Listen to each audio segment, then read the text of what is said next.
Dear students, myself Rohit, Hartron skill centre हासिल। आज हम सीखेंगे MS एक्सेल 2016 के अंदर एक ऐसी कमांड जिसके बारे में बहुत कम लोगों को पता होता है, लेकिन एक्सेल में बहुत सारी ऐसे कमांड्स हैं जो आपके टाइम को काफी हद तक सेव कर देती हैं। ऐसी ही एक कमांड का नेम है फिल और उसके साथ साथ अक्रॉस वर्कशीट। इसे और भी अच्छे से समझने के लिए हम चलते हैं अपनी वर्कशीट के अंदर, जिसके अंदर हमने एक सिंपल सा सेल्स रिकॉर्ड बनाया हुआ है और कुछ फॉर्मेटिंग यूज की हुई है। तो होम टैब के अंदर हेडिंग ब्लॉक में आपको ऑप्शन मिल जाता है फिल। फिल के अंदर आपको काफी सारे ऑप्शन दिखाई दे रहे होंगे, जैसे कि down, right, up, left, across worksheet. तो आज हम इसके बारे में बहुत ही अच्छे से सीखेंगे। सबसे पहले हम सीखते हैं डाउन के बारे में कि हम डाउन ऑप्शन को किस तरह से यूज करें। अभी तक आप सम फंक्शन लगाकर सम करते आए हैं, लेकिन हमने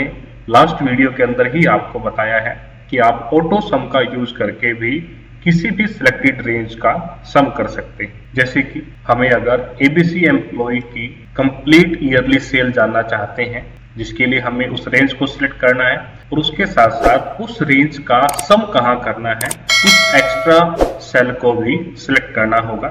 इसके बाद आप माउस से ऑटो सम पर क्लिक कर सकते हैं या फिर कीबोर्ड से Alt+= शॉर्टकट की भी यूज कर सकते हैं। तो हमें यहाँ क्लिक करना है। आप देख सकते हैं कि जो भी रेंज आपने सिलेक्ट की है हमने उसका सम कर लिया है। इसके बाद मोस्टली बच्चे क्या करते हैं, माउस से ड्रैग करते हैं। हम अपने माउस पॉइंटर को इस ड्रैग ऑप्शन पर लेकर जाना है, क्लिक करके उसे होल्ड रखना है और उसके बाद हमें इसे डाउन की तरफ ड्रैग करना है, जिससे आप कंप्लीट एम्प्लॉयज की ईयरली सेल जान सकते हैं। सबसे पहले हम इसे अंडू कर देते हैं। यही सेम प्रोसेस आप कर सकते हैं। आप अपने माउस पॉइंटर को ड्रैग ऑप्शन पर लेकर जाइए, यहाँ आप डबल क्लिक कर दीजिए। आप देख सकते हैं कि हमने कितनी आसानी से सभी एम्प्लॉयज की टोटल सेल कैलकुलेट कर ली है। हम इसे फिर से अंडू कर देते हैं और अब हम सीखते हैं, कई बार क्या होता है कि आपका माउस अच्छे से वर्क नहीं कर रहा है, बट हमें ये रिकॉर्ड अभी रेडी करके अपने ऑफिसर को सेंड करना है, मेल करना है। उस दौरान आप कीबोर्ड की सहायता से सभी एम्प्लॉयज की टोटल सेल किस तरह से कैलकुलेट करेंगे, इसके लिए आपको फिल कमांड यूज करनी होती है। इसके लिए या तो आप अपनी कंप्लीट रेंज को सिलेक्ट कर लीजिए, जिसके लिए हमें फिर से माउस की सहायता लेनी होगी, लेकिन माउस जो है वो हमारा खराब है। तो इसके लिए हमें केवल अपने कीबोर्ड को यूज करना है। कीबोर्ड के अंदर से एरो की का यूज करके हमें अपने माउस पॉइंटर को स्टार्टिंग में लेकर जाना है। इसके बाद आपको सेलेक्ट करना है, शिफ्ट प्रेस करके डाउन एरो से वो एरिया सेलेक्ट करना है जहां आप फर्स्ट सेल के लॉजिकल फंक्शन को फिल करना चाहते हैं। इसके बाद आपको कीबोर्ड से शॉर्टकट की यूज करनी है Ctrl+D, जिससे कि आप सेम फंक्शन को डाउन की तरफ कंप्लीटली फिल कर पाएंगे। यही ऑप्शंस है जो आप फिल कमांड के अंदर देख पा रहे हैं। हम इसे अंडू कर देते हैं और आपको अपनी सिलेक्टेड रेंज को सिलेक्ट ही रखना है। इसके बाद आपको माउस के सहायता से फिल पर क्लिक करना है और डाउन पर क्लिक कर देना है। क्लिक करने से पहले ही आप उसके साथ देख पा रहे हैं Ctrl+D, जो कि आपको डाउन की शॉर्टकट की भी दिखाई दे रही है। यानी कि आप कीबोर्ड की सहायता से भी शॉर्टकट की यूज करके इसे डाउन की तरफ फिल कर सकते हैं और माउस की सहायता से आप इस डाउन ऑप्शन पर क्लिक भी कर सकते हैं। इसी तरह से अगर हमने सभी एम्प्लॉयज की सिंगल ईयर की टोटल सेल जानना चाहते हैं, हम फिर से उसके लिए ऑटो सम यूज करेंगे। इस पर हम इसके लिए शॉर्टकट की यूज करते हैं Alt+= जिसे आप देख सकते हैं कि हमने 2011 की टोटल सेल जान ली है। इसके बाद फिर से हमें अपने रेंज को सिलेक्ट करना है, जहां हम ईयर वाइज टोटल सेल निकालनी है और ग्रैंड सेल जानना चाहते हैं।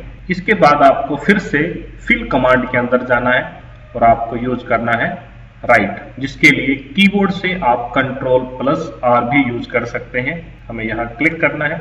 आप देख सकते हैं कि सेम फंक्शन को आपने राइट डायरेक्शन के अंदर भी फिल कर लिया है। इसी तरह से आप अप और लेफ्ट डायरेक्शन के अंदर भी यूज कर सकते हैं। फॉर एग्जांपल के लिए हम आपको बता देते हैं, हमें इसके लिए अंडू करना होगा। कई बार हम क्या करते हैं कि हम लास्ट एम्प्लॉय का सम कर लेते हैं ऑटो सम पे आपको क्लिक करना है। इसके बाद अगर आप इसी फंक्शन को अप की डायरेक्शन के अंदर भी अप्लाई करना चाहते हैं तो आप फिल कमांड के अंदर जाकर अप पर क्लिक कर सकते हैं। सेम कमांड आपकी अप के अंदर भी अप्लाई हो जाती है। इसी तरह से कई बार हम लास्ट ईयर की सेल का सम कर देते हैं, ऑटो सम यूज करना है। और इसके बाद सेम फंक्शन हम लेफ्ट डायरेक्शन के अंदर भी यूज करना चाहते हैं तो आप लेफ्ट के अंदर भी फिल कर सकते हैं। ये फिल कमांड केवल नंबर्स के ऊपर नहीं, केवल फंक्शंस के ऊपर नहीं, टेक्स्ट के लिए भी अप्लाई की जा सकती है। मैंने यहाँ एक नेम एंटर कर दिया है, उसके साथ साथ मैंने यहाँ एक नंबर भी एंटर किया है। अगर आप इसी टेक्स्ट और नंबर को डाउन के अंदर भी फिल करना चाहते हैं तो आप इसके लिए डाउन प्रेस कर सकते हैं। इसी तरह से अगर यही टेक्स्ट आप अप के अंदर भी फिल करना चाहते हैं तो आप अप के अंदर भी फिल कर सकते हैं। और इसी तरह से जो राइट की डायरेक्शन में टेक्स्ट है उसे आप लेफ्ट के अंदर फिल करना चाहते हैं तो आप लेफ्ट के अंदर भी कर सकते हैं। और आप अगर इन नंबर्स को राइट में फिल करना चाहते हैं तो आप राइट के अंदर भी फिल कर सकते हैं। तो इस तरह से आप फिल कमांड का अच्छे से इस्तेमाल कर सकते हैं। लेकिन यहाँ आपको एक बात का बहुत अच्छे से ध्यान रखना है कि अगर आप किसी टेक्स्ट को राइट डायरेक्शन में फिल करना चाहते हैं तो फिल कमांड के अंदर से आप राइट पर क्लिक करें या फिर कंट्रोल और कीबोर्ड से शॉर्टकट की यूज करें। अगर किसी फंक्शन को या किसी भी टेक्स्ट को आप डाउन के अंदर फिल करना चाहते हैं तो फिल के अंदर से आप डाउन पे क्लिक करें या फिर कंट्रोल डी यूज करें। बट अगर आप किसी टेक्स्ट को या फिर किसी भी फंक्शन को लेफ्ट डायरेक्शन के अंदर या फिर अप डायरेक्शन के अंदर फिल करना चाहते हैं तो उसके लिए एक्सेल ने कोई भी शॉर्टकट की नहीं बनाई है। केवल राइट और डाउन के लिए आप शॉर्टकट की यूज कर सकते हैं। लेफ्ट और अप के लिए आपको फिल कमांड के अंदर से जाकर इन ऑप्शंस पर ही क्लिक करना होगा। क्योंकि ऐसा क्यों है? ऐसा इसलिए है क्योंकि जनरली जब भी आप एक्सेल की वर्कशीट के अंदर या फिर किसी भी डॉक्यूमेंट के अंदर काम करते हैं तो आपकी राइटिंग की डायरेक्शन हमेशा लेफ्ट से राइट की तरफ रहती है। यानी कि आप कोई भी चीज फिल करना चाहते हैं तो उसे राइट की तरफ ही फिल करेंगे, इसीलिए राइट के लिए शॉर्टकट है। इसी तरह से जनरली जब भी हम कोई रिकॉर्ड एंटर करते हैं या डाटा एंटर करते हैं तो हमारी जो डायरेक्शन है वो हमेशा ही अप से डाउन की तरफ रहती है। तो इसीलिए हम कोई भी चीज अगर फिल करना चाहते हैं तो हम उसे हमेशा डाउन की तरफ फिल करते हैं। इसीलिए डाउन के लिए हमारे पास शॉर्टकट की है।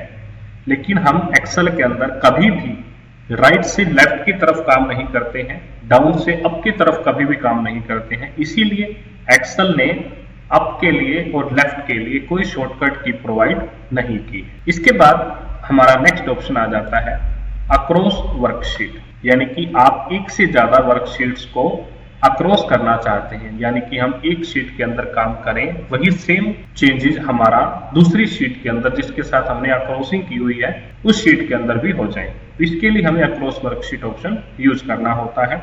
ये ऑप्शन आपका तब तक हाईलाइट नहीं होगा जब तक आप किसी स्पेसिफिक एरिया को सिलेक्ट नहीं कर लेते।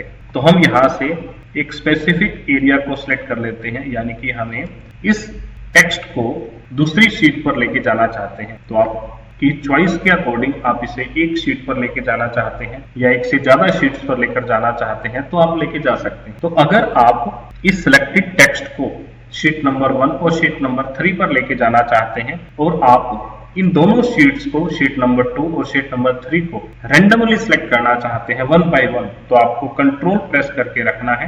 आपको क्लिक करना है शीट नंबर 2 पर, इसके बाद क्लिक करना है शीट नंबर 3 पर। इस तरह से आप इन शीट्स को सिलेक्ट कर सकते हैं। अगर आपके पास बहुत सारी शीट्स हैं और उन सभी शीट्स के साथ आप अक्रॉसिंग करना चाहते हैं तो आपको एक एक शीट पर्टिकुलर अलग अलग सिलेक्ट करने की जरूरत नहीं है। आपको शिफ्ट प्रेस करके रखना है और लास्ट शीट पर क्लिक कर देना है, जिससे आपकी सभी शीट्स सेलेक्ट हो जाती हैं। और उसके बाद आप फिल के अंदर जाकर देखेंगे तो आपको अक्रॉस वर्कशीट ऑप्शन हाईलाइटेड मिलेगा। आपको यहाँ क्लिक करना है। इसके बाद एक डायलॉग बॉक्स आपको मिल जाता है जिसके अंदर ये आपसे पूछता है कि आपने जो टेक्स्ट सिलेक्ट किया है आप कंप्लीट टेक्स्ट को वहां फिल करना चाहते हैं, जिसके लिए आपको ऑल पे क्लिक करना है, या फिर सिलेक्टेड टेक्स्ट के अंदर से केवल आपको कंटेंट फिल करना है, या फिर आपको केवल और केवल फॉर्मेटिंग फिल करनी है। तो सबसे पहले हम यूज करते हैं ऑल। इसके बाद आपको ओके प्रेस करना है। ओके पे क्लिक करने के बाद आप देख सकते हैं शीट नंबर 2 पर सेम टेक्स्ट आपको मिल जाता है विद फॉर्मेटिंग। इसी तरह से शीट नंबर 3 पर भी आप देख सकते हैं सेम टेक्स्ट और सेम फॉर्मेटिंग के साथ आपको मिल जाता है। बट कई बार क्या होता है कि हमें केवल अपने टेक्स्ट को किसी दूसरी शीट पर अक्रॉस करना है, फिल करना है। तो उसके लिए हमें क्या करना होगा, शीट नंबर 1 पर चलते हैं, अपने टेक्स्ट को सिलेक्ट कर लीजिए जहां तक आप उसे फिल करना चाहते हैं और कंट्रोल प्रेस करके आपको क्लिक करना है फॉर्मेट शीट पर। कंट्रोल प्रेस करें, क्लिक करेंगे हम फॉर्मेट शीट पर। इसके बाद अक्रॉस वर्कशीट आपका ऑप्शन हाईलाइट हो जाएगा, क्लिक करेंगे और इस बार हम यूज करते हैं केवल फॉर्मेट। इसके बाद ओके करके तो फॉर्मेट वाली शीट पर जाकर आप देखेंगे तो आपको केवल फॉर्मेट दिखाई देगा, कंटेंट आपको दिखाई नहीं देगा क्योंकि आपने फिल के अंदर से ऑप्शन ही फॉर्मेट सिलेक्ट किया हुआ है। इसी तरह से फिर से हम शीट नंबर 1 पर चलते हैं। हमारा जो टेक्स्ट ऑलरेडी सिलेक्टेड है, इसके साथ हम कंट्रोल प्रेस करके क्लिक करेंगे कंटेंट शीट पर। फिल के अंदर जाकर अक्रॉस वर्कशीट पर क्लिक करेंगे और इस बार हम सिलेक्ट करते हैं ओनली कंटेंट्स। ओके करेंगे और कंटेंट्स वाली शीट पर जाकर देखेंगे तो हमारे पास सिर्फ कंटेंट है जो कि फॉर्मेट नहीं है। तो इस तरह से आप फिल कमांड के अंदर से डायरेक्शन वाइज फिल कर सकते हैं और उसके साथ साथ अक्रॉस वर्कशीट का भी बहुत ही अच्छे से यूज कर सकते हैं। तो होप सो आपको हमारी ये वीडियो अच्छी लगी होगी। अगर आपको हमारी ये वीडियो अच्छी लगी है तो प्लीज इस वीडियो को लाइक, शेयर और कमेंट करें। ज्यादा से ज्यादा हमारे चैनल को सब्सक्राइब कर लीजिए, बेल आइकन को प्रेस कर लीजिए ताकि ऐसी ही लेटेस्ट वीडियो का नोटिफिकेशन आपको मिलता रहे। Thank you.